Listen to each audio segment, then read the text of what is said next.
사연을 읽어볼게요. 안녕하세요. 30살 여자입니다. 저희 시어머니 때문에 글 올려봐요. 이걸 웃어야 할지 울어야 할지 참. 저는 남편과 얼마 전에 결혼했어요. 남편과는 중학교 동창이었는데 1년 전에 동창에서 만나서 사귀다가 결혼했어요. 학창시절엔 남편은 항상 반장이었어요. 무슨 일이든 적극적으로 하는 편이어서 친구들에게 신뢰를 많이 받았었어요. 저는 그냥 평범한 학생이었고요. 남편의 이런 면이 아마도 시어머니 때문이 아닐까 싶어요. 시어머니도 항상 생각보다 몸이 먼저 실천하는 타입이신 것 같아요. 저는 남자를 볼 때 외모 안 봐요. 그냥 둘이 이야기가 잘 통하는 사람이 좋아요.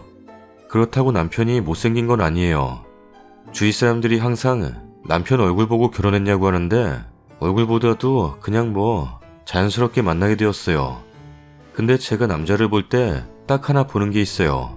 종교가 없어야 돼요. 그냥 무언가를 믿는다는 것 자체가 저는 와닿지가 않더라고요. 설교 듣는 것도 지겹고. 그렇다고 종교 믿는 사람들을 비하하지는 않아요. 다만 저하고 맞지 않는다는 것뿐. 남편은 종교가 없었어요. 남편도 종교가 싫다고 했어요.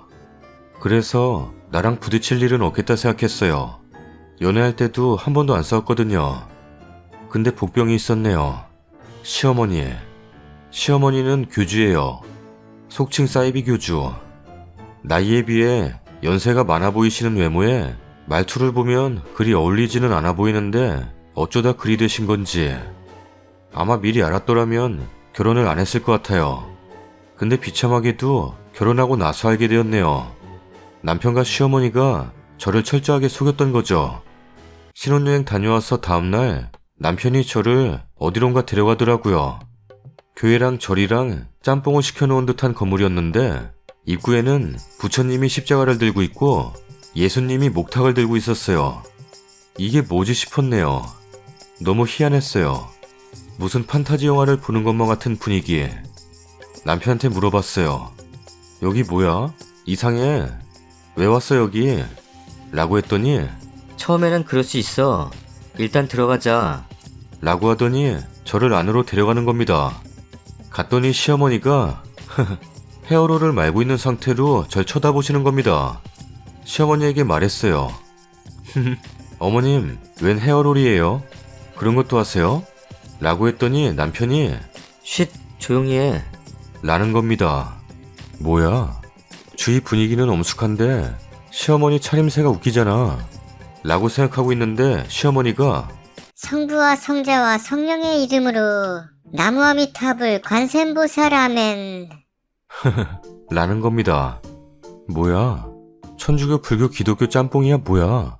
시어머니는 왜 저기서 저러고 계시지? 라고 생각하는데 앉아라. 너는 앞으로 나를 믿게 될 것이다. 기도해라. 나를 떠올리며 기도해라. 랍니다. 종교에 정말 거부감이 있는 저인데 일단 들어보기로 했어요.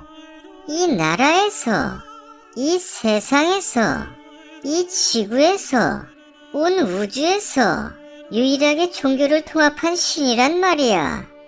내 이름은 신이란 말이야다. 뭐지? 본명이야 가명이야?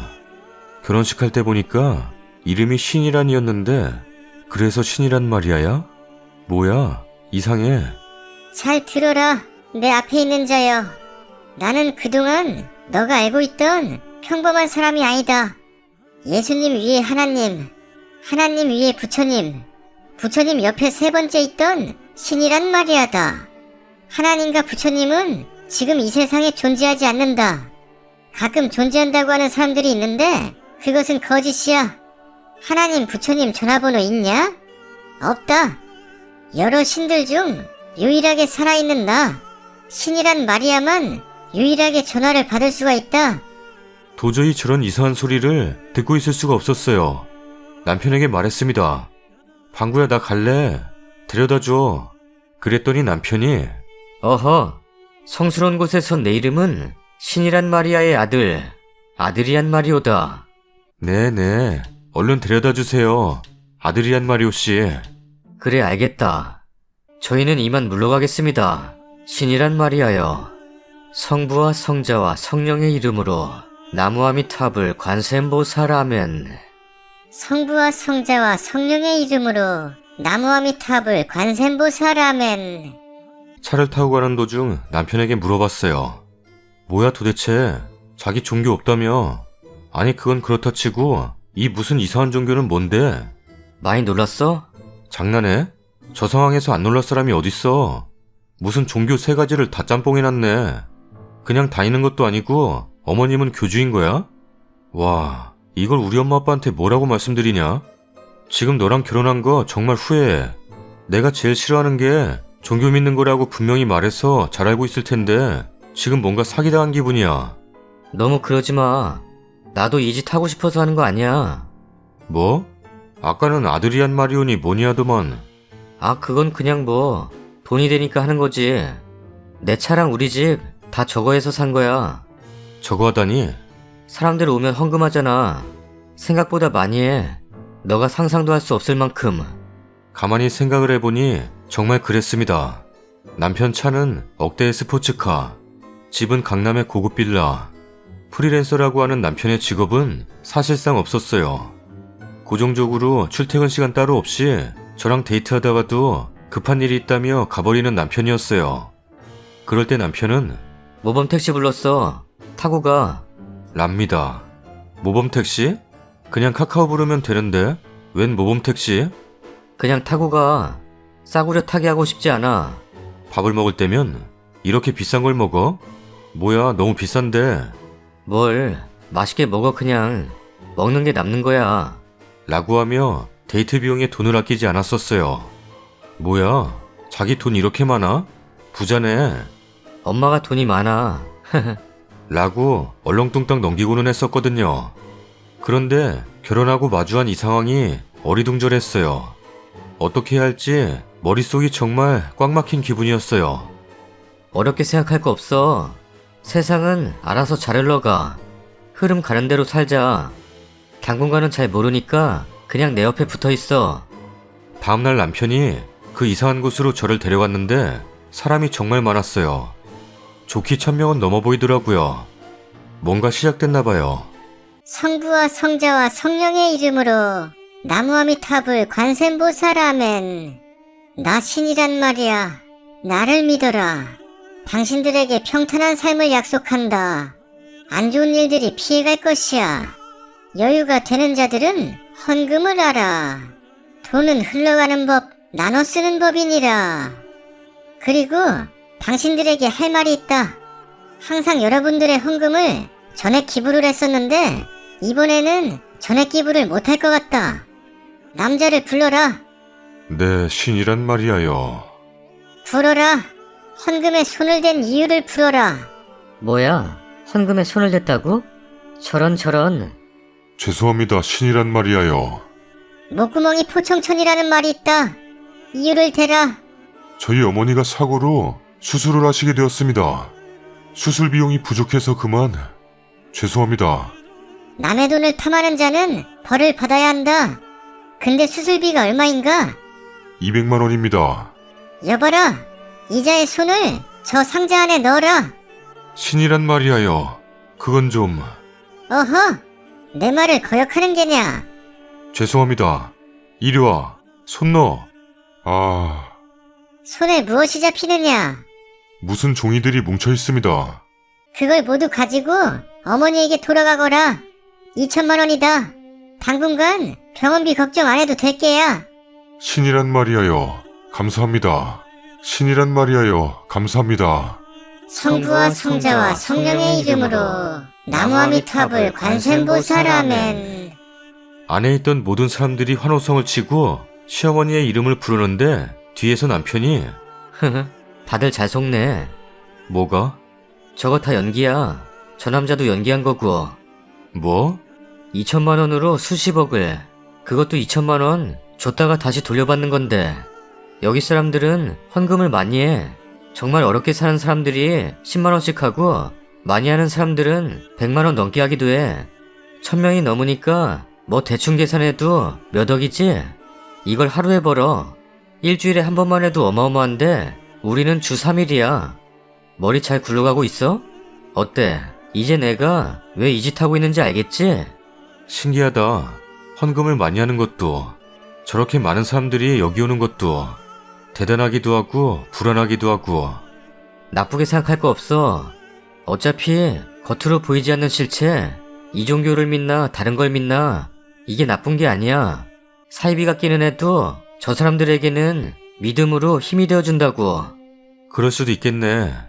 근데 아직 잘 모르겠다. 이틀 뒤인 토요일, 이틀 전보다 더 많은 사람들이 모였습니다. 이날은 시어머니의 선행 영상을 공개하는 날이었어요. 간부직책을 맡고 있는 남편의 고종사촌 친척형이 영상 쪽 일을 하고 있어서 이분이 만들었다고 하네요. 성부와 성자와 성령의 이름으로 나무아미타불 관세음보살 나 신이란 마리아는 오늘 여러분의 헌금을 전액 기부한다. 이번 달 헌금 합계 총 120억, 총 6군데로 20억씩 나눠서 기부한다. 첫 번째로 저번처럼 응급수술이나 급한 돈이 필요할 때 원활한 자금융통을 위해 신이란 마리아 재단에 20억을 기부한다. 우와, 역시 우리 천주불독교 교주님 멋있다. 여기에 헌금하는 거는 정말 아깝지가 않아. 맞아, 전액 기부래. 우리 교주님 정말 존경스러워. 두 번째는 찌직찌직. 야, 너가 돈 훔친 척하는 역할해라. 얼굴이 딱이다. 내가 왜 훔쳤냐고 물어볼 거야. 그러면 너는 엄마 수술 때문에 돈이 없어서 훔쳤다고 해. 그러면 내가 2천만 원 준다고 할게. 아따, 역시 나는 머리가 좋아. 저렇게 주는 신용만 해도 10배 20배는 돈 들어온다. 엄마 짱인데? 방석이 형 생각은 어때? 괜찮은 것 같기도 하고. 모르겠다. 찌직찌직. 뭐야? 뭔 영상을 저따구로 만들어놨어? 당장 안 꺼? 잉? 방석이 형 뭐야? 저게 뭐냐고? 찌직찌직. 두 번째는 신이란 마리아 재단에 20억. 세 번째, 네 번째, 다섯 번째, 여섯 번째 모두 신이란 마리아 재단에 20억씩. 총 120억 전액 신이란 마리아 재단에 전달 완료. 엄마, 우리 떼부자 되겠다. 엄마 덕분에 너는 인생 폈어. 찌직찌직. 뭐가 잘못된 것 같은데? 그러게, 뭔가 이상한데? 야, 방송이 불러와. 왜 영상을 저따구로 만들어놨어? 혼잡한 상황에서 무대 중앙에 남편의 친척형이 나타났습니다. 영상 잘 보셨죠? 보시다시피 여러분들의 헌금은 전액 신이란 마리아 재단에 입금되었습니다. 자기들 주머니로 원활한 자금융통을 위해서요. 쟤 좀 끌어내. 뭐 두고 있냐? 형 뭐해? 빨리 내려와. 그러지 뭐. 남편의 사촌형은 무대에서 내려왔고 사람들은 술렁이기 시작했습니다. 우리 뭐야? 낚인 거야? 와, 월급의 50% 헌금했는데 내가 정신이 나갔지. 나는 다 기부하는 줄. 저 여자 뻥쟁이였어? 지금 웃음이 나오냐? 내가 저런 여자인 줄 알았으면 헌금한 거 비트코인에 넣었어도 몇 배는 됐겠다. 사촌형이 남편과 시어머니에게 그러게 잘하지 그랬어. 우리가 못한 게 뭐 있어? 왜 그래 도대체? 야, 너 뭔 짓거리 한 줄 알아? 이게 조카라고 잘 챙겨줬더니 뭐 하는 짓이야? 잘 챙겨주긴 개뿔. 꼴랑 간부라고 앉혀놓고는 지들 둘이 몇십억씩 가져가고 나는 꼴랑 150만원? 지금 최저시급만 받아도 200만원은 돼. 장난하나? 야, 네가 최저시급만큼 따박따박 일했어? 일주일에 3일 몇 시간씩밖에 일도 안 해놓고는 백수자식 밥 먹고 살게 해줬더니 뭐? 꼴랑 150만원? 야, 그렇게 자신 있으면 네가 교주하지 그래. 나만큼 영향력 있게 할 수 있어? 못하지 당연히. 그러니까 너네 둘은 사기꾼인 거야. 형 그래도 그렇지. 우리한테 상의를 하지. 왜 사람 많은 데서 그래? 배알이 꼴리니까 그래. 어이 재수씨, 내가 충고해줄까요? 빠른 시일 내로 그 집구석에서 나가는 게 좋을걸요? 왜요? 나처럼 당할걸? 내가 이것 때문에 이혼했어. 그게 무슨 말이에요? 3년 전 나는 백수였어. 백수였는데 어떻게 전 와이프를 만났지. 방석씨, 나는 방석씨 등치가 너무 좋아. 같이 있으면 너무 든든해. 우린 만난 지 얼마 안 되어서 빠르게 결혼을 했어. 정말 누구보다 행복했지. 이게 결혼이구나. 이게 신혼이구나. 그러다가 저 사람들이 나와 와이프를 여기에 끌어들였어. 나는 가진 게 없었기 때문에 잃을 게 없었는데 전 와이프는 돈이 굉장히 많았거든. 아마 헌금 명목으로 2억 이상 기부했어. 그때 저 인간들이 형, 내는 척만 하는 거야. 우리 헌금 많이 들어오는 거 알잖아. 빠른 시일 내에 돌려줄게. 일단 보이는 액수가 중요하다고. 황서가 고맙다. 조금만 더 하면 간부 시켜줄게. 라면서 결국 난 간부가 되었지만 와이프를 잃게 되었어. 방구가 재수씨랑 왜 결혼했을까? 저희 사이는 아무 문제 없는데. 저는 돈도 없어요. 재수씨는 돈이 없어도 재수씨의 가족들이 돈 많지 않아? 강남에만 건물이 6채라고 하던데? 나처럼 이미 낚였어. 간부하라고 그러지 않아? 이상한 이름 지어주면서? 잠시만요. 이 사람하고 이야기 좀 해봐야겠어요. 뭐야? 저분이 하는 말 사실이야? 믿냐? 나를 뭘로 보고 그래? 믿게끔 해줘. 정말 우리 부모님 건물 때문에 나랑 결혼한 거야? 아니야. 뭔 이상한 소리를 해, 저 형은. 그럼 내가 지금 하는 말 들어도 나한테 실망하기 없기. 뭔데? 우리 부모님 돈 없어. 건물도 없고. 자기가 집이랑 다 구하길래 이것저것 가진 것도 많고 하길래 내가 거짓말했어. 뭐? 건물 6채 아니야? 6채는 무슨 한 채도 없는데. 뭐야? 그럼 지금 살고 있는 빌라는 그거 월세가 많이 나와서 일부러 좋은데 다 세주고 제일 허름한 반지하에 산다며? 거짓말이었어. 야, 지금 나랑 장난해? 너 그거 사기 결혼이야. 거짓말을 할 게 따로 있지? 미안해. 그게 죄라면 죄값 달게 받을게. 대신 당신들도 죄값 치러. 이런 싸가지 없는 게 말하는 꼬라지 보소. 야, 죗값을 치러? 이게 어디 천주불독교 교주한테 죗값을 치르라 말아야. 헐, 신이란 말이 아님 욕하는 거 처음 봐. 그러게. 성스러운 분인 줄 알았는데 쌍스러운 분이네. 뻥쟁이에 욕쟁이에. 시끄러. 다 나가. 이미 돈은 평생 쓰고도 남을 만큼 있어. 너네도 너무 쪼잔해. 10만원 100만원이 뭐야. 1억 이상 기부하는 놈들이 어떻게 한 명도 없냐. 광순이 너 다시 한번 말해봐. 방금처럼 싸가지 없이 한 번 더 말해보라고. 죄값 치러. 뭐? 죄값 치러. 이게 반말하네? 내가 잘못 들었나? 뭐라고? 죄값 치러. 뭐라고? 아, 이 인간이 고막을 꼬막으로 만들었나? 안 들려? 죄값 치러, 죄값 치러, 죄값 치러. 깝치고 있어, 사이비 주제. 내가 제일 싫어하는 게 당신 같은 사람들이야. 신을 믿긴 개코나 믿어. 신을 믿으면 뭐? 안 좋은 일이 피해가? 종교 믿는 사람들은 암도 안 걸리고 교통사고도 안 나고 그냥 평생 건강하겠네? 예수님 위에 하느님, 하느님 위에 부처님, 부처님 옆에 세 번째 있었다고? 내가 그냥 착해 보이지? 내가 고등학교 때는 막 나갔었어. 선생님 위에 교감 선생님, 교감 선생님 위에 교장 선생님, 교장 선생님 옆옆에서 엎드려 뻗쳐하고 있었어. 나도 성질 더럽다고. 그러니까 건들지 말라고. 뭐래? 그래서 어쩌라고? 내가 남자를 못 만나긴 했었나 보다. 이런 놈이랑 결혼을 하게. 그럼 이혼해. 나도 너처럼 거지 같은 집구석이랑 결혼한 거 후회하니까. 내가 할 말이야. 남의 돈 삥이나 뜯는 주제에 뭔 부자 행세야? 뭐 나도 그렇게 말하면 할 말 없지. 부모님 돈 물려받았으니까. 뭐? 아까는 거짓말이었다며? 건물 한 채도 없다며? 없어 한 채도. 얼마 전에 다 팔았으니까 없지. 이 방구 같은 자식아. 이제 슬슬 거품 꺼질 것 같아서 다 현금화하고 스위스은행에 금괴로 딱 가지고 있어. 아니, 너 뭐야 도대체? 뛰는 놈 위에 나는 놈, 나는 놈 위에 속이는 놈, 속이는 놈 옆에서 세 번째 네 시어머니 위에 나 방순이가 있다 이 말이야. 그 돈이 다 얼만데 그래? 내가 너한테 그걸 왜 알려줘야 되는데? 시청자들이 궁금해할 것 같아서 그래. 뭐 그렇다면 강남 한복판에 100평 이상짜리 건물 6채니까 사이즈 대충 나오지? 근데 왜 말을 안 한 거야? 결혼하고 나서도 너에 대한 믿음이 없었어. 로또 당첨되고 주위에 말하지 않아야 되는 그런 느낌? 그렇다면 이혼 못 하겠는데? 꺼져. 어디서 발을 내밀어. 너 이혼 준비하고 있어라. 내가 가지고 온 것도 없으니까 그냥 나갈게. 도장만 찍어. 내가 순순히 이혼할 것 같아? 너는 일단 깜빵이나 들어와서 콩밥이나 먹어. 아드리안 마리오씨, 신이란 마리아님이랑. 난 간다. 가지마. 기다려봐. 야, 헌금하고 가. 저는 이제 이혼 준비를 해야겠네요.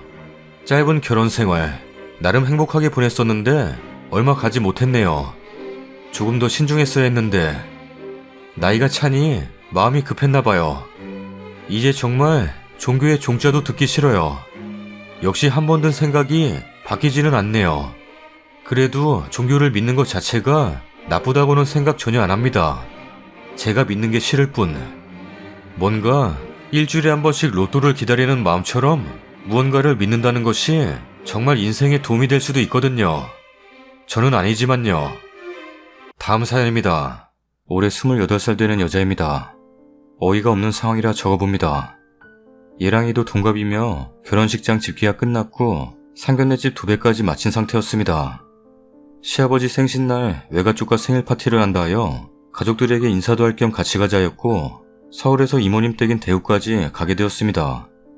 장거리 운전하는 거 힘들 거라는 건 알고 있지만 결혼도 하지 않은 상태에서 자고 오는 건 아닌 듯 싶어서 정 힘들다면 둘이 밖에서 방을 잡아서 자고 오자고 하였고 남친은 뭐가 불편하냐고 그냥 하루 자고 가자 하다가 제 뜻에 응해 주었습니다.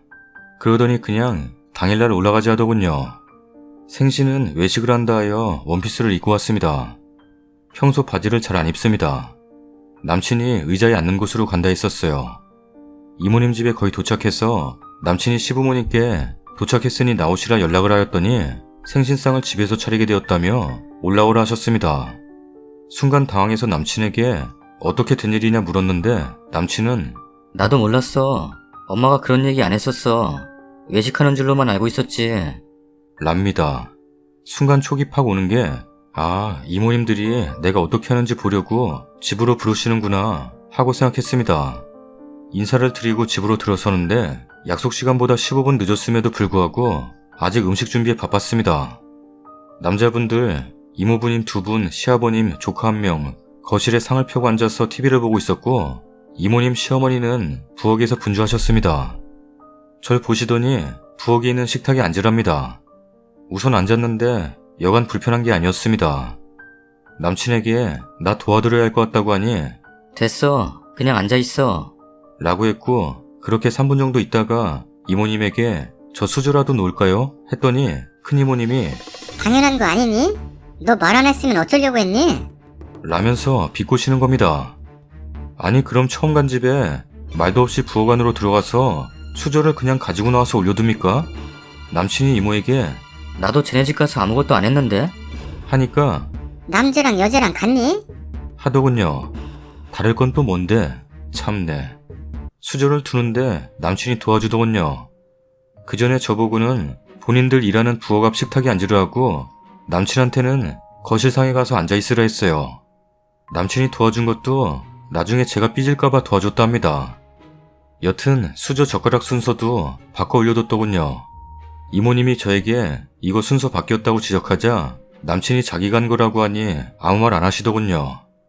다 된 음식을 식탁에 올려두고는 아무도 상으로 옮기지 않더라고요. 저보고 하라는 거죠. 열심히 날랐습니다. 음식 나르는 제 앞에서 남친 보고는 너는 가서 앉아서 먹어. 랍니다. 음식이 대충 차려지고 저도 자리에 앉았고 국과 밥을 푸지 않은 상태라 이모님들이 아직 자리에 앉지 않았는데 남자 식구들은 식사를 시작하였고 저는 가만히 앉아 있었습니다. 제가 음식을 먹지 않자 남친이 왜 안 먹냐고 하길래 어머님도 안 오셨는데 내가 어떻게 먹냐고 말했어요. 그때 어머니께서 밥과 국을 가져오시고 저에게 밥 먹으라고 말하자 남친이 엄마가 와야 얘가 밥을 먹지. 라고 언성 높여 말했습니다. 그러자 어머니께서 그럼 밥이랑 국은 누가 푸니? 라고 뭐라 궁시렁거리시면서 부엌으로 들어가셨어요. 사실 전 그 집에 아직 손님이라는 마인드로 갔고 성격도 싹싹한 편이 아니라 제가 하겠다는 말이 차마 안 나왔습니다. 거실엔 상이 2개 펴져 있었고 제가 불편해할까봐 어머님께서 남친에게 제 옆에 앉아있으라 하여 자리가 저, 남친, 빈공간, 이모부 이렇게 앉게 되었습니다. 남친과 빈공간 사이에 식탁 2개가 붙어있어 남친이 빈공간으로 이동하고 제가 그 옆으로 가면 옆에 앉아도 음식을 따로 먹게 되는 상황이라 그렇게 앉았습니다. 이해가 되시려나? 여튼 이모부께서 남친에게 옆으로 와. 왜 옆자리 비워두냐? 라길래 남친이 여자친구랑 같이 먹으려고요. 라고 말했습니다.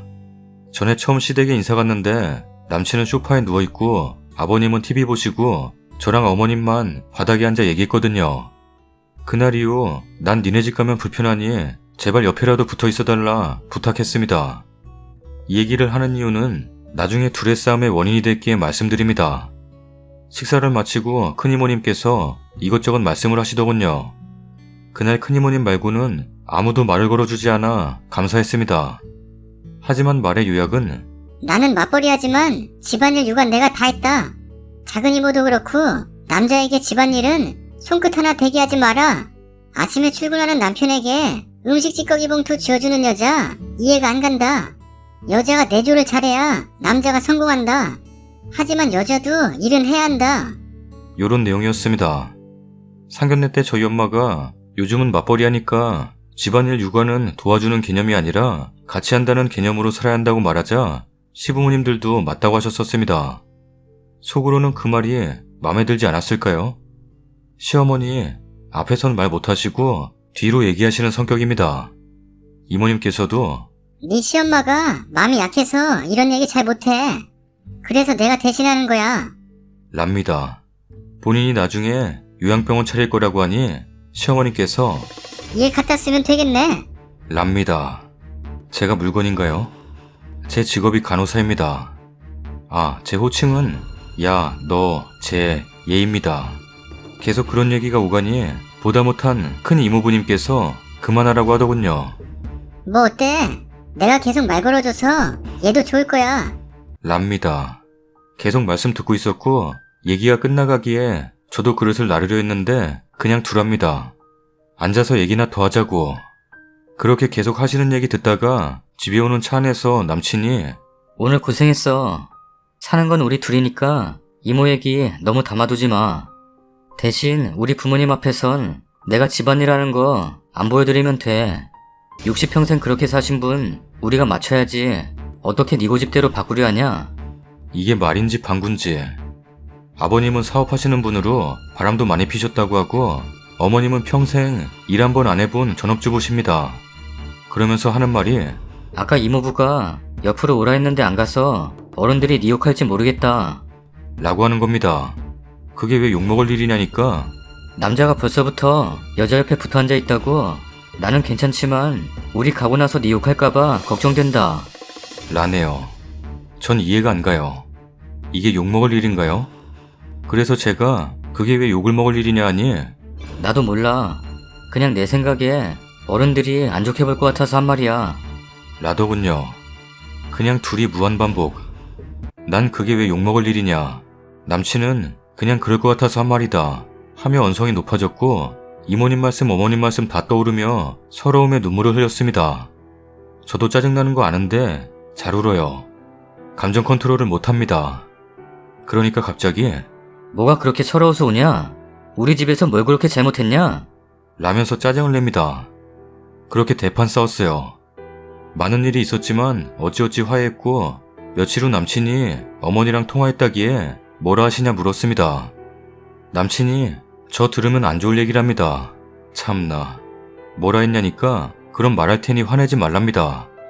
시어머님은 나를 자랑하고 싶었고 옆에 와서 싹싹하게 어머니 뭐 도와드릴까요? 하길 바랬다고 하셔서 남친이 걔는 아직 손님 아니냐 하니 걔가 어찌 손님이냐? 며느리지? 라고 하셨대요. 며느리라 생각하시는 분이 얘 쟤라고 말씀하시다니 참. 예전에 추석인지 설 선물로 홍삼 액기스 보내드렸더니 뭐 이런 이름도 없는 거를 보냈냐? 라며 제욕을 하셨대요. 남친은 보낸 사람 성의를 생각해야 된다고 화내고 저희 집도 똑같은 거 보냈는데 아빠가 엄청 좋아하셨거든요. 남친 집은 엄청 가부장적, 저희 집은 엄청 개방적입니다. 남친은 남에게 욕먹을 짓 하는 거 싫어하고 자기도 피해주는 일 안 한다고. 근데 밖에서 욕먹을 짓 안 하고 다니느라 피곤한 건지 그 피로를 저에게 풀겠다는 건지 여자는 나를 이해해줘야 해. 가족 말고 누가 날 이해해주냐? 한마디로 회사나 집안에 큰일이나 행사가 겹치면 자긴 회사로 갈 것이고 저는 그걸 이해한다는 거죠. 제가 이해 못하겠다니까. 넌 이기적이야. 왜 그걸 이해 못하냐? 지금 누가 누구 보고 이기적이란 건지. 여튼 제 마인드로는 이 남자 이해 못할 것 같고 이 집안에 들어가면 피가 말릴 것 같아요. 파혼하는 게 맞겠죠? 원래 결혼은 남자가 5천, 제가 4천, 서로 집에 도움 안 받고 예단 예물 없이 대출받아 하기로 했어요. 양가에 500씩 드리고. 근데 남자가 엄마 한복도 해줘야 하고 뭐도 해줘야 하고 그게 500에 포함된 거라니 이해를 못해요. 시어머니는 이런 남친 생각도 모르고 계셨고 상견례에서 제가 말하니 얘는 왜 안 하던 짓을 하냐고 하네요. 진짜 남자는 결혼하면 효도하려 하는 듯해요. 평소에도 저한테 어려서 엄마 고생 많이 시켰다고 했거든요. 시댁에 도움 안 받는 이유는 나중에 시부모님 부양하기 싫어서래요. 그 돈으로 노후자금 하시라고. 근데 하는 말이 그래도 엄마 아빠 병들고 힘드시면 그땐 모셔야지. 이러네요. 저희 엄마 저희 돈도 없는데 500 안 줘도 되고 한복도 알아서 빌려 입겠다고 하십니다. 그러시다가 너 그 돈이면 예단 혼수 다 하고도 남아. 처음엔 니네가 기특하다 생각했지만 방구도 그러는 거 아니야. 세상 물정을 너무 모른다. 이 결혼 다시 생각해봐. 라고 하시네요. 댓글입니다. 글쓴 씨 동생, 너 잘못한 거 없어. 고개 들어. 어깨 펴. 네 탓이 아니야. 잘 정리했다. 잘했어. 순이더러 더 싹싹하게 하고 손님이지만 일해야 한다는 글에 빡쳐서 쓴다. 사실 오는 말이 고와야 가는 말도 고운 건데 예비 며느리라고 벌써부터 야, 너, 쟤 호칭을 그따위로 부르고 대놓고 남편을 존중하라느니 내조 잘하라느니 그런 말 들으면 나 같아도 기분 다운돼서 먹던 밥도 체하겠네. 솔직히 새 식구 들어오는 거고 어색할 텐데 말이라도 둘이 예쁘게 살으라거나 맛있다고 하면 음식 좀 싸줄 거라던지 좋은 말 많지 않나? 대먹지 않은 집인데 굳이 미치고 들어가서 예, 아부 떨고 아양 떨 필요 없는 것 같은데? 남친 집이 가부장적인 게 아니라 근본이 없는 겁니다. 아버지는 바람이나 피워대고 가정살림은 아내가 전적으로 하는데 남자는 손 하나 까딱하면 잘못되는 줄 알고 결혼 전부터 며느리감 이모 집에 불러서 얕잡는 말 하는 건 예의도 없는 거예요. 남친도 그게 어디가 잘못되었는지 모르는데 결혼하면 네가 이상하다고 몰아붙일 게 뻔히 안 보이시나요? 무식한 집구석. 야, 너, 쟤, 얘. 이게 말이야, 방구야. 대놓고 말 좀 해요. 야가 누구냐고. 저도 11월에 결혼하는 예신인데요. 이건 아닌 것 같아요. 남자 손에 물 묻히지 말라니. 그럼 맞벌이 안 하게 돈을 벌어오던가. 왜 여자는 똑같이 사회생활 하는데 집안일도 다 해야 한다는 그런 생각을 하는 걸까요? 손님이 아니라 며느리라서 그랬다고? 그럼 진짜 며느리 되면 그 집 종으로 들어가서 하녀짓 하면서 살 게 뻔하네요. 남편이 절대 도와줄 리가 없으니까. 아니지, 남편도 시가와 이모들 등이었고 더 나서서 님을 종처럼 부리겠네요. 뻔하잖아요. 뭘 고민해요 이런 걸. 아직 결혼식을 안 한 상태로 알게 됐다니 조상이 도왔네. 그런 집은 아들 장가 보내기 힘든 걸 알아야지. 뭔 개소리야. 진짜 시댁 식구들 얘기하는 거 보면서 한국말이긴 한데 이해가 1도 안 가네. 20대 자식을 뒀으면 우리 친정부모님 시부모님보다 젊을 텐데 아직도 아들 가진 게 뭐 대단한 거라고 여자를 종부리듯 하려고 해. 자기네가 그렇게 살았으면 자식들은 그렇게 안 살게 해야지. 어우, 나 같아도 돌아오는 길에 울고불고 했겠네. 앞으로 뭔 대우를 받으려고 그런 집에 시집가요? 조선시대 여자가 지금보다 낫겠네. 조선시대에는 여자가 살림 다 하고 육아 청소 등 다 했지만 지금은 돈까지 벌어오라 하지. 돈 안 벌어오고 전업주부하면 김치녀 되고 맞벌이하고 퇴근해서 살림 육아 청소 밥 차리는 거 다 해야 되고 시댁 가서도 여자는 일하고 남잔 처가 가서 앉아서 TV 보고 결혼 반반 안 한다고 욕하면서 살림은 절대 반반 안 하고 여자가 다 해. 기사에 났는데 80% 이상의 살림을 여자가 한다고 하더만. 추가 글입니다. 저도 처음에 시댁에 잘 보이고 싶었죠. 처음 인사 가던 날 예쁜 꽃다발 사들고 가서 시종일관 웃는 모습으로 어머니께 말 붙이고 이미 남친에게 제 이야기를 다 들어서인지 아무 질문 없는 부모님 앞에서 저 혼자 계속 이 얘기 저 얘기 했습니다. 제가 생각해도 부모님이 절 마음에 들어 하실 거라 생각될 정도로요. 남친이 어머니 음식 솜씨가 좋다 하여 어머니 음식 너무 맛있다고 하던데 저도 나중에 맛있는 거 해주세요 하고 아양도 떨었습니다. 그때도 어머님은 남친에게 절 네 친구라 칭하셨습니다. 이후 충격적인 말을 전해들었어요. 어른 어려워할 줄 모르네. 나는 시부모님 처음 보는 자리에서 말 한마디 못했는데 이게 어려운 줄 모르네? 라고 하셨대요. 그 말을 듣자 잘 보이려 할 필요가 없다는 생각이 들었습니다.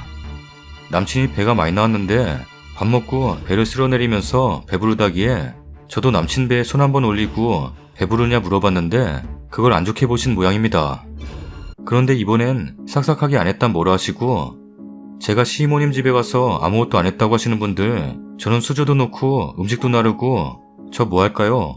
하면서 계속 물어봤습니다.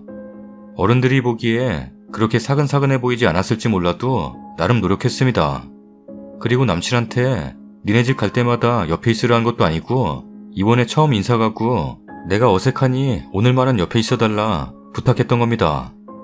수저 놓을게요가 아닌 수저라도 놓을까요? 라고 한 것은 사실 그때는 긴장해서 몰랐는데 나중에 남친이 말해줘서 알게 되었습니다. 이모부님이 옆으로 오라 했을 때 안 가서 남친이 너 욕먹겠다라고 했을 때 왜 남친에게 화내냐? 이모부님이 그렇게 생각하실 것 같아서 말한 거니 이모부님께 화낼 일이다 라고 하셨는데 남친은 모든 어른을 칭한 말이었고 결국 그것은 어른들이 그렇게 생각한 게 아니라 본인이 그리 생각하기에 했던 말 아닙니까? 저는 본인이 그렇게 생각하면서 어른들이 내 욕할 것 같다 라고 말한 게 기분이 나빴습니다. 밥도 맛있게 잘 먹었고 어머니 음식 솜씨 좋으시다고 맛있다고 했습니다. 이모님이 남자한테 집안일 시키는 거 아니라 할 때 웃으면서 네 그렇죠 라고 대답했고요. 솔직히 제가 다 잘했다는 건 아닙니다. 제가 싹싹하고 남자 말대로 네네 하는 사람이었다면 좋아했을 수도 있겠죠. 누구의 잘못이라기보다 둘의 생각이 맞지 않는 게 큰 것 같습니다. 결론은 파혼하기로 했어요. 남자도 모든 걸 이해할 만큼 절 사랑하지 않은 것 같고 이해심이 큰 여자를 만나야 할 듯합니다. 남친에겐 이 글 읽어보라고 하기도 싫어요. 전에 글 올려보겠다 했더니 모르는 사람이 하는 말을 왜 들어야 하냐더군요. 댓글 봐봤자 자기는 잘못했다는 생각 절대 안 할 겁니다. 여튼 지금은 힘들지만 미래에 웃을 수 있을 거라 생각하기에 댓글 남겨주신 분들 모두 감사해요. 아, 집 계약할 때 제가 일 때문에 늦었더니 남친 명의로만 하려기에 공동명의로 해달라 말해서 공동명의로 하였습니다. 이 일도 시어머니께서 무슨 전세를 공동명의로 하냐? 걔는 벌써부터 이혼 생각하냐? 하셨답니다. 집 공동명의로 하면 이혼 생각을 하는 건가요? 다음 사연입니다. 지난 토요일에 남편 친구가 이 시국에 요식업을 시작했다고 해서 팔아줄 겸 낮에 다녀왔어요. 가게는 요즘 어느 동네나 있는 카페거리 같은 곳 초입에 위치해 있었는데 거리두기 4단계 상태여도 주말이라 그런지 거리에 사람이 정말 많더라고요. 가게 들어가니 아무래도 신장 개업한 집이라 다른 가게들에 비해 테이블이 꽉 차진 않았었고 그래도 다른 손님들 들어오면 좋은 자리 비워두는 게 좋을 것 같아서 잘 됐으면 하는 지인 마음으로 손님들이 별로 안 찾을 것 같은 구석 후미진 테이블에 앉았어요. 몇 번 부부끼리 본 사이라서 저희가 들어가서 준비해온 드라이플라워 미니와한 전달하려고 카운터 가서 인사하니까 와이프분이 너무 반갑게 맞아주시고 뷰 좋은 자리 냅두고 왜 저 안에 가서 앉았냐고 하면서 자리 옮기라고 잡아 끌었어요. 참 부침성 좋은 분이에요. 가게는 퓨전 요리집이에요. 와인도 같이 파는데 약간 한식의 유럽식 같은 느낌. 우니 파스타, 김치 퀘사디아, 크림 백순대 이런 거 파는 곳이에요. 요즘 젊은 분들이 좋아할 것 같더라고요. 제 입맛에도 잘 맞았어요.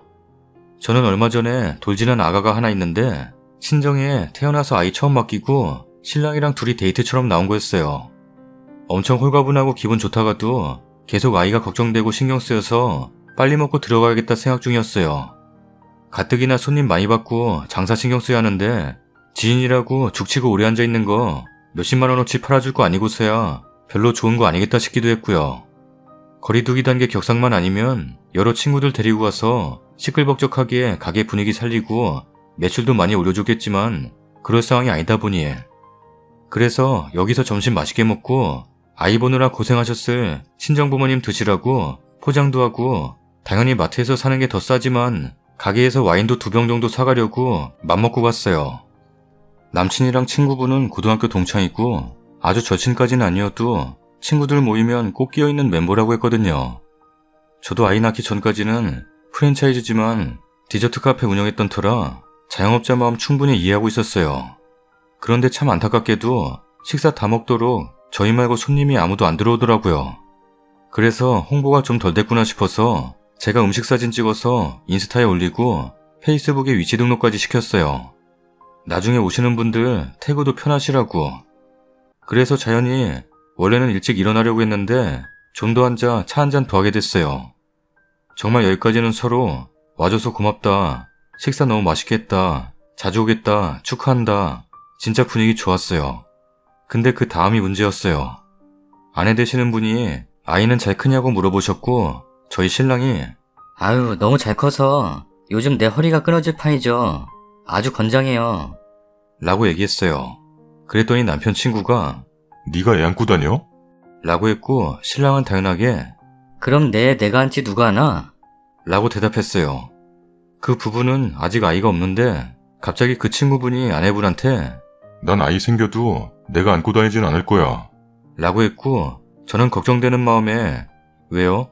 혹시 디스크 있으세요? 라고 물어봤어요. 그랬더니 정적이 흐르더라고요. 그제서야 눈치챘죠.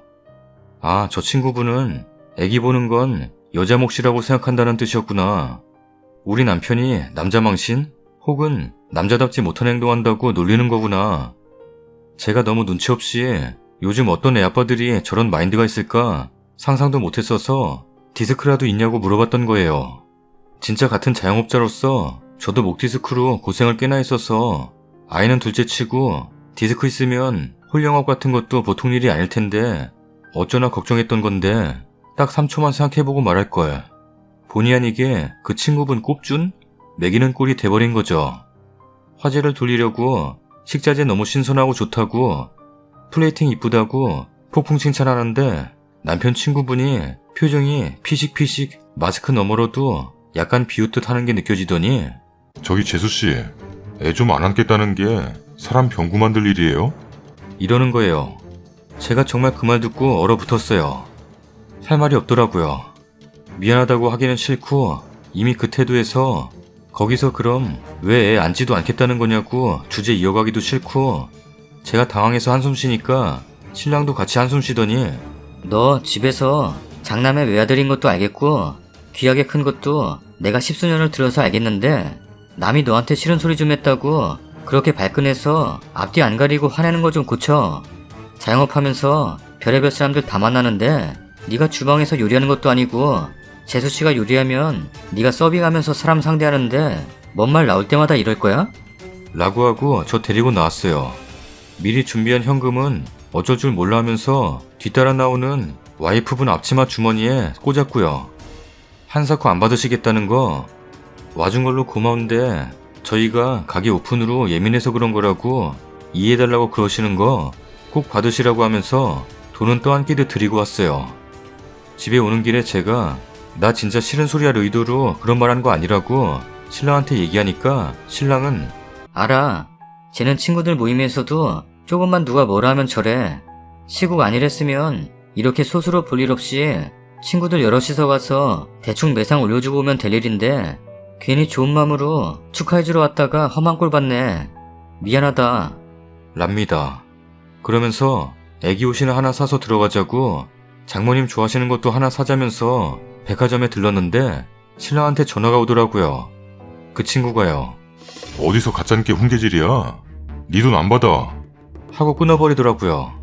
그러면서 메신저로 돈 보내버렸던데 참 제가 이렇게 예민하게 반응할 정도로 말실수한 건지 마음이 너무 안 좋아요. 신랑은 신경 쓰지 말라는데 오랜만에 외출이 저 때문에 망가진 것 같아 속도 상하고 제가 근 1년간 애랑만 있느라 사람도 못 만나서 사회성이 떨어진 건가 걱정도 됐어요. 저 큰 실수한 건가요? 댓글입니다. 그 친구놈 아내가 불쌍하네. 실수한 포인트 1도 없습니다. 남편 친구분은 매사 삐딱할 것 같은데 저래서 장사나 제대로 할까 싶네요. 친구 아내분이 안쓰러울 따름입니다. 신경 안 쓰셔도 될 것 같아요. 저 같으면 한마디 더 해주고 나왔을 텐데 참고 대응 안 하신 것만 해도 쓰니 사회성 좋고 성격 좋으십니다. 나머지는 신랑이 알아서 할 테니 그냥 무시하세요.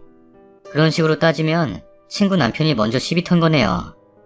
애 아빠가 자기 애를 안고 다닌다는데 거기에다 굳이 자기는 애를 낳아도 애를 안고 다니지 않겠다고 말하면 듣는 이에 따라서는 애 안고 다니는 친구나 자기 신랑에게 애를 맡기는 친구 아내가 못마땅해서 하는 소리로도 들리네요. 아무튼 상종하기 피곤한 사람이네요.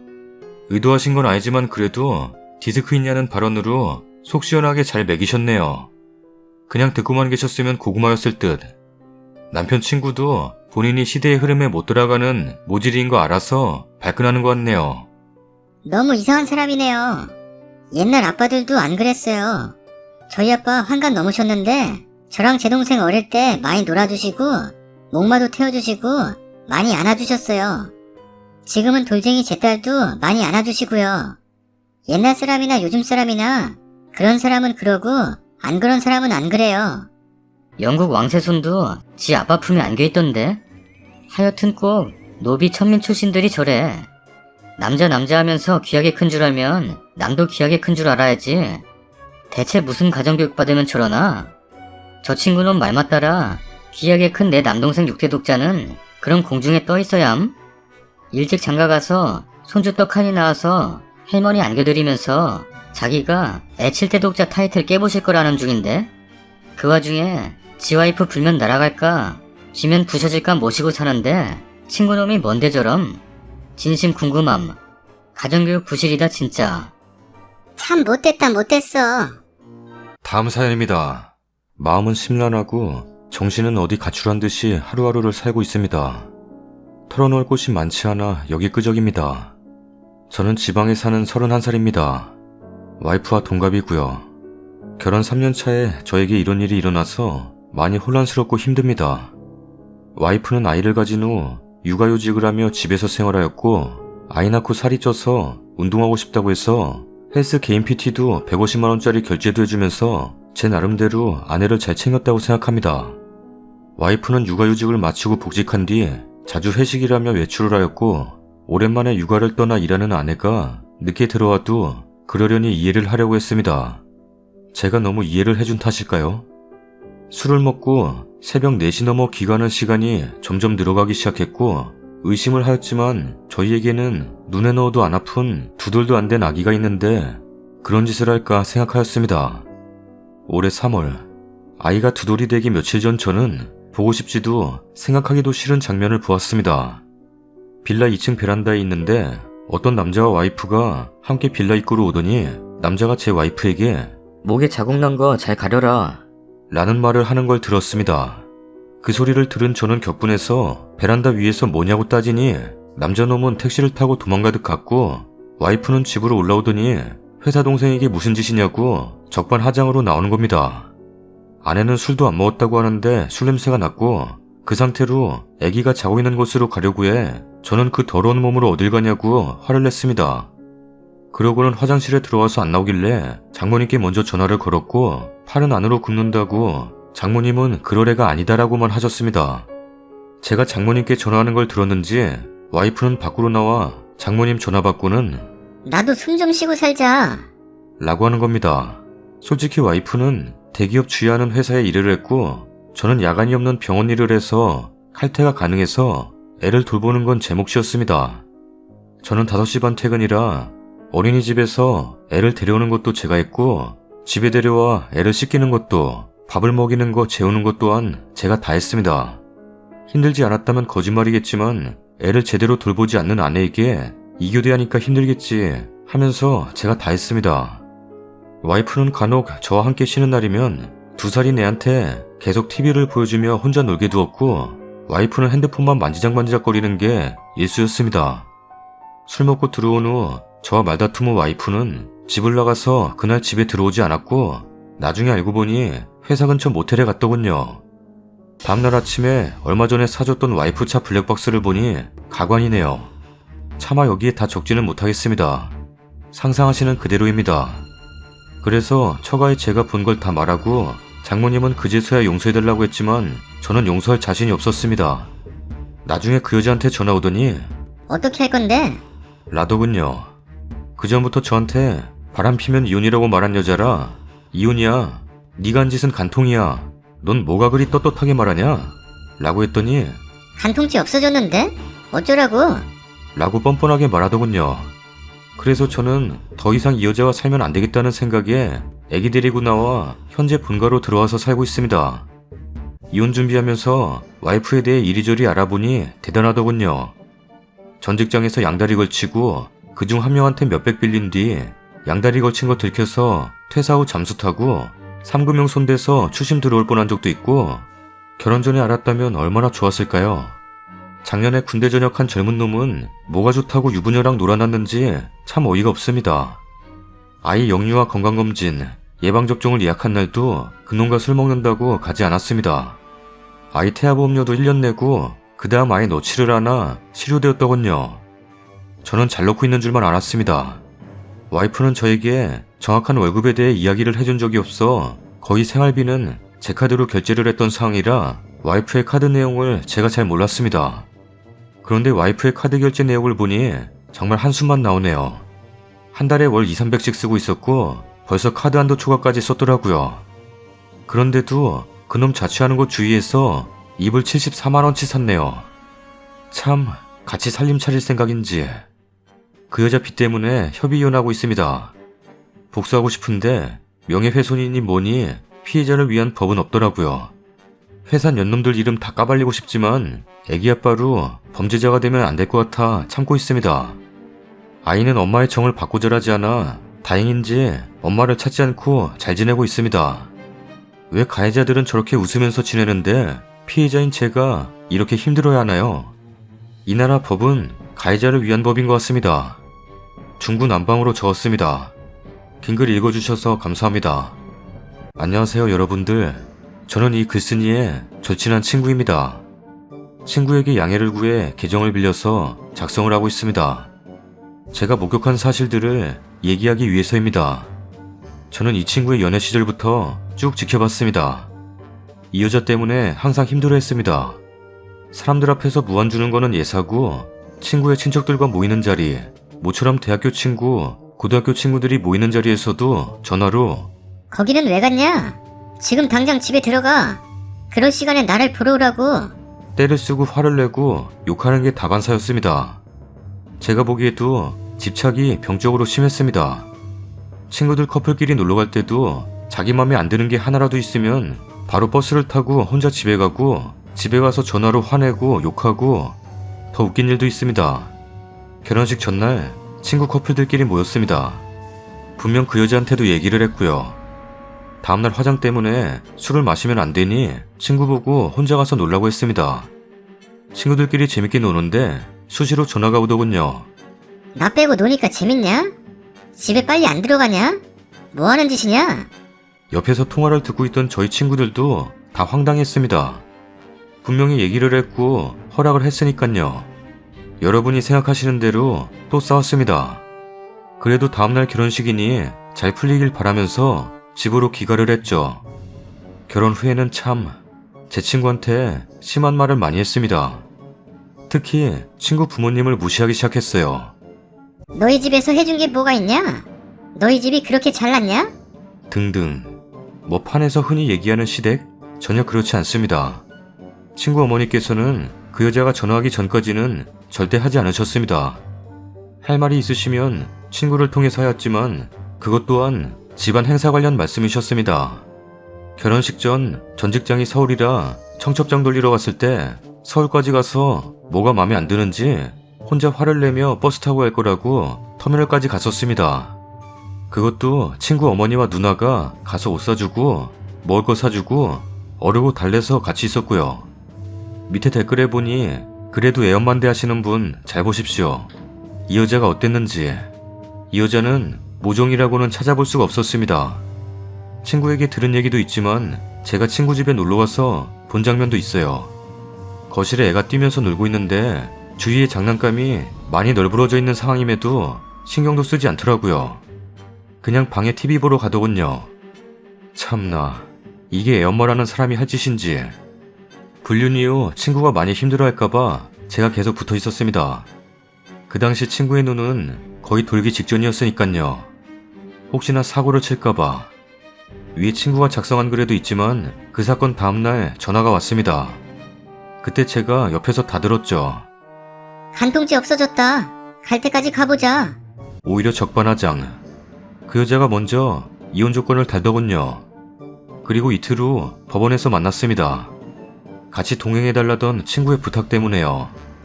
처음에는 친구 혼자 법원에 들어왔다가 주차장에서 기다리고 있는 저한테 전화가 와서 같이 있어달라고 하더군요.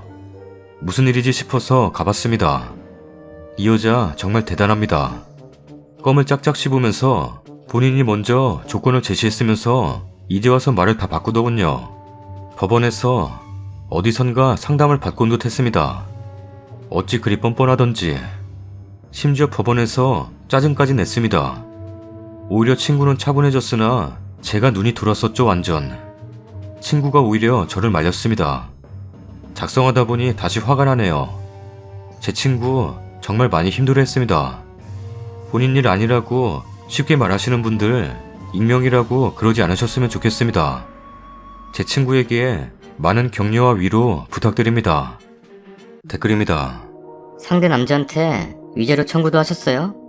읽어보니 연애 때부터 정상적인 여자가 아니었네요.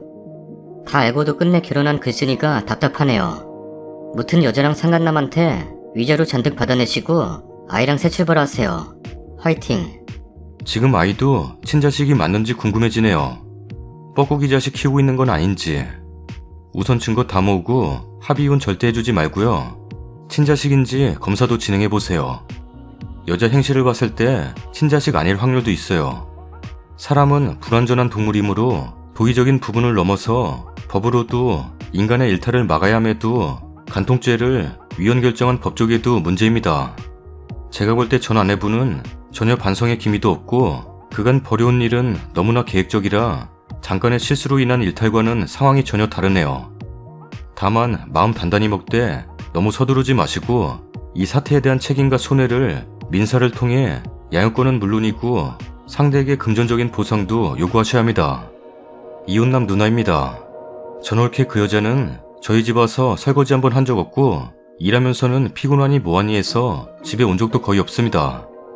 그러면서 제 동생에게는 자기 아버지 제사를 애 데리고 가라 자기 엄마가 애 보고 싶어하니 자기 집에 가라 시키더군요. 제 동생은 자기가 처갓집에 자라면 그 여자도 저희 집에 자라겠지 싶었으나 본인은 전혀 그럴 마음이 없었습니다. 두돌된 저희 조카는 보면 너무 안쓰럽습니다. 자식 눈에 눈물 나게 한 그 여자 꼭 천벌받길 바랍니다. 다음 사연입니다. 고민이 있어서 글을 올려봅니다. 고민을 해야 하는 것인지 아님 그냥 잊어야 하는 것인지 모르겠네요. 저는 현재 33살의 남자입니다. 결혼은 1년 전에 했어요. 아내는 저보다 2살 아래입니다. 아내는 지방에 거주하였는데 대학을 오면서 서울에 와서 자취를 했습니다. 아내의 나이가 29살 때 만나서 1년을 교제하고 결혼을 했습니다. 결혼 전에 아내는 사귀는 남자친구가 있었는데 헤어지고 나서 얼마 지나지 않아서 저를 만났습니다. 그러나 저와 심각한 사이가 되기 전까지는 헤어진 그 친구도 가끔 만나곤 했었나 봐요. 그냥 친구 사이로 만나는 것이라고 저에게 이야기도 했어요. 뭐 그때는 저도 그냥 친구였으니까. 아내는 그 친구와 사귀다가 헤어지고는 그냥 친구로 지낸다고 했어요. 이 친구는 후에 나와 아내가 결혼 후 아내가 집들이에 초청을 한다고 해서 내가 친구지만 사귀던 연인인데 거북하다고 반대해서 초청을 하지 못한 일도 있습니다. 물론 나는 한 번도 만나보지 못한 사이인데 아내는 편안하게 같이 만나자고 했었습니다. 어찌되었건 아내와 그로부터 1년을 교제하고 결혼을 했어요. 어느 날 아내는 주말에 일이 급해서 출근을 하게 되었고 저는 주말이라 할 일이 없어서 결혼식 앨범을 보려고 하였는데 제가 모르는 박스가 하나 있어서 열어보았더니 아내의 일기가 있더라고요. 매년별로 한 개씩 10년을 넘게 적은 일기가 있었어요. 봐선 안 되는데 그냥 아내의 대학교에서의 삶이 궁금해서 보았다가 그날 하루 모든 걸 다 읽을 정도로 충격이었습니다. 아내는 대학 1학년 때 우연히 아이가 한 명이 있는 유부남을 만났나 봐요. 그런데 그 유부남은 현재 별거 중이라고 하고는 아내와 같이 사귀기 시작했고 대학 2학년 때는 서로 잠자리를 갖기 시작했습니다. 이후 아내는 그 남자와 제주도 여행도 다니고 거의 매주 만나서 잤더군요. 일기에는 구체적으로 한 날짜와 그날의 감흥, 심지어는 일부 그림도 그려져 있었어요. 그때는 감수성이 풍부했는지 어떤 때는 하루에 일기로 3장을 쓴 적도 있고 거의 매일 일기를 적었더군요. 그리고 아내는 대학 졸업 후 회사에 취직해서 원룸을 얻어서 서울에서 생활하고 지방으로 내려간 그 남자는 매주 주말에 올라와 아내의 원룸에서 주말 동안 생활을 했더라고요. 일기에 서로 아무것도 입지 않고 음식을 하고 서로 침대에서 어떤 기분이었는지, 심지어 아내는 그 와중에 임신을 몇 번 하고 그에 따른 낙태 수술을 한 것으로 되어 있었습니다. 그 이후 아내는 이 남자가 전 부인과 이혼을 하지 않고 둘째를 가진 것을 알고 남자와 헤어지기로 결심하였으나 저녁이 되면 그 남자를 그리워하여 먼저 전화하여 전화를 안 받거나 없으면 며칠 동안 고민하고 밤새 운 적도 있더군요. 그 유부남이 자기 부인과 헤어지지 못하자 매번 헤어진다는 결심을 혼자 하고는 그 남자가 전화 오면 다시 만나고 그러기를 3년 더 했네요. 그러다가 아내는 2번째 아이를 임신하고 다시 중절 수술을 했어요. 일기에는 혼자 가서 한 것으로 되어 있는데 혼자 가능한지 모르겠네요. 이런 와중에도 계속 그 남자를 만나고 주말에 같이 있는 생활이 계속되었고 매번 만나면 싸우고는 저녁에 잠을 자고 그러고는 자신이 적은 말에 육체의 정이 무섭다며 희망이 없는 사랑인데 매번 싸우다가도 안기고 나면 편안하고 또 낮에는 그렇게 욕하고도 저녁에 자는 모습을 보면 너무 사랑스럽다고 하고 도대체 이해가 가지 않는 오락가락하는 말들을 적은 게 거의 1년을 넘게 적혀져 있었어요. 이 여자는 한 남자와 몸을 오랫동안 섞으면 이성적인 판단이 마비가 되는 것 같네요. 아이가 둘인 유부남이라 집에 아무런 말도 못하면서 그런 생활을 7년 가까이 했더군요. 그러는 와중에 아내도 28살이 되고는 큰 계기가 있어서 그 남자와 헤어지게 되었습니다. 그 남자는 아내가 직장에 다니게 되면서부터 돈을 빌리고 갚지를 않아서 아내가 경제적 어려움을 겪은 것 같더군요. 이후 아내는 그 유부남과 헤어지고 전화만 가끔 연락을 하는 것이었습니다. 아내는 그 유부남과 헤어지고 다른 사람을 하나 만났는데 일기상으로는 사귄 지 일주일 조금 넘어서 아내가 적극적으로 요구해서 그 남자와 잠을 잔 것으로 되어 있었어요. 그런데 그 남자와 잔날 적은 이야기는 전에 유부남에 비해 힘이 없고 등등의 이야기들이 적혀 있었습니다. 이후 그 남자와는 주말이면 그 남자의 집에 가서 잠을 자고 부모님이 시골에 계시니 주말에 자고 그런 이야기들이 적혀 있었어요. 금요일 저녁에 가서 일요일 저녁에 집으로 돌아오고 나중에는 그 남자의 집에서 월요일에 그냥 출근한 적도 많이 있더군요. 그 남자도 혼자 살고 있었기 때문에 가능했죠. 새로운 남자와도 예외 없이 거의 평일 주말할 것 없이 주중에 수시로 잤더라고요. 그러다가 무슨 이유에서인지는 몰라도 그 남자 쪽에서 헤어지자고 해서 헤어졌더군요. 그 이후 저를 만났죠. 우리가 처음 만났을 때도 아내가 먼저 요구를 해서 결혼 전에 잤습니다. 그런데 결혼 후에 집들이를 할 때 바로 전에 사귀었던 남자를 자기가 초대한다고 했죠. 물론 집들이 할 때까지는 저는 일기를 읽지 않았으니 둘이 동거를 한 사이인지는 몰랐어요. 근데 그래도 기분이 좋지 않아서 초대를 반대했어요. 그 친구가 자기 친한 여자친구들과 다 같이 아는 친구라고 초대한다고 했었던 건데, 그런데 일기를 읽고 나서는 그때 그 남자를 초대하겠다는 아내의 심리가 도무지 이해가 되지 않는 것입니다. 그때 초대를 반대하면서 싸우기까지 했습니다. 만약 초대를 하였다면 신혼 초인 나는 그 남자 앞에서 아내를 사랑한다고 하였을 것이며 또 많은 자랑을 하였을 터인데 이미 아내와 동거를 했던 그 남자에게는 내가 얼마나 우습게 보였을지 생각하면 지금도 아내가 이해가 되지 않습니다. 나와 결혼 이후에는 일기가 거의 줄어들었으며 나와 처음 만나 잔 것에 대해 전 남자친구 이전의 유부남과 가졌던 느낌과 같은 설레임이 전혀 느낌이 크지 않다고 적혀 있었어요. 제 나름대로는 저와 신혼이지만 이미 다른 남자와 7년 이상을 동거한 여자가 남자와의 관계에서 새로운 설레임을 가질 수 있을까 하는 의문이 듭니다. 그리고 솔직히 저는 나름대로 건전한 생활을 하는 모범 청년이었는데 유부남인 그 사람과 같은 수준을 보여줄 수도 없었겠죠. 또 처음 잘 때의 설레임이 어떻게 아내에게 생길 수 있겠습니까? 결혼은 얼마 안 되었지만 부부관계에 해당하는 것은 이미 한 남자와 7년, 다른 남자와 1년을 거쳤는데 말이죠. 그래서인지 아내와 저는 관계가 상당히 뜸합니다. 아내는 결혼 이후에는 다른 사람들과 관계를 가지지는 않은 것으로 보입니다. 다만 유부남 이후의 전 남자친구와는 저와 결혼 이후에도 저에게 몇 번 만남에 대해 거짓말을 하고 식사를 한 것으로 일기에는 적혀 있습니다.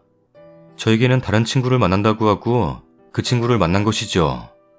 물론 저녁 식사만 하고 10시 전에는 들어왔고 일기에도 추가적인 그런 부적절한 만남의 이야기는 없었습니다. 아내의 일기를 읽은 것이 후회됩니다. 저녁에 같은 침대에서 자다가도 수년을 다른 남자와 같이 지속적인 잠자리를 했다는 것이 머릿속에 생각나고 다른 남자의 아이를 여러 번 지웠다는 것이 생각나고 너무나 많은 생각들이 떠오릅니다. 과거는 과거라고 묻어두려고 하는데도 쉽지가 않네요. 특히 아내는 잘 때 항상 눈을 감는데 나와 하면서도 다른 남자, 첫 남자였던 그 유부남을 생각하는 게 아닌지 하는 생각이 들기도 합니다. 또한 그러한 일기를 소중하게 간직하고 있는 아내의 심리도 이해가 가지 않습니다. 아직도 그 남자와의 육체적인 정을 그리워하는 것이 아닌가 하는 생각이 듭니다. 요즘은 이런 생각을 하는 제가 이상한 게 아닌가 하는 생각도 들기도 합니다. 제가 이상한 것일까요? 아닌 과거는 과거대로 있고 그냥 묻어두고 살아야 하는지 알 수 없네요. 여자분들의 심리를 여자분들이 알려주셨으면 합니다. 댓글입니다. 제가 보기엔 님 와이프는 마음이 약한 사람 같습니다. 근데 더 문제는 개념이 없는 거. 이건 생각이 없는 거예요. 그 유부남 와이프한테는 뭐랄까 첫사랑? 밤의 세계를 열어준 사람 같은데 그리고 지금도 그건 엄청 좋아하는 듯. 그래서 못 잊는 것 같네요. 사실 처음 할 때 설레임을 어떻게 10년 지나서 다시 느끼겠어요. 용 빼는 유부남이 와도 못할 듯. 더욱 문제는 전남친 부르려고 했던 거. 진짜 님 입장에서는 어이없는 일이네요. 님 와이프는 개념이 없어요. 아마 겉으로 보기에는 착하고 그렇게 보일 겁니다. 뭐 악한 짓은 못하겠죠. 근데 개념이 없는 사람은 자기가 뭘 잘못하고 있는지도 모르고 말해도 뭔지도 몰라요. 그러면서 상대방한테 상처 주죠. 님이랑 동갑이라선지 마음이 더 아프네요. 댓글들 잘 참고하셔서 잘 해결하시길. 와이프를 예전처럼 절대 못 대하실 듯해요. 전 직업의 특징상 참 별의별 인간들 다 보는데 이런 류의 사건은 대개 아무리 참고 용서한다고 한들 남자들이 못 견디더라고요. 과거를 안 이상 예전과 같지는 않을 것입니다. 유부남과 사실상 동거에 가까운 7년이라 두 분은 이미 관계가 금이 간 것입니다. 가장 중요한 신뢰가 무너졌으니까요. 아 진짜? 그럴 수도 있겠다. 근데 국민지원금 175만 원을 몽땅 내놓으라는 시어머니? 싫다고 했더니 몽땅 연필이 날아오길래 뒤집어 버렸습니다. 아따 시어머니 보소. 완전 놀부신 뿌네. 몽땅 내놓으라면서 몽땅 연필을 던져? 라인 보소. 구독하기를 안 누를 수가 없겠는데?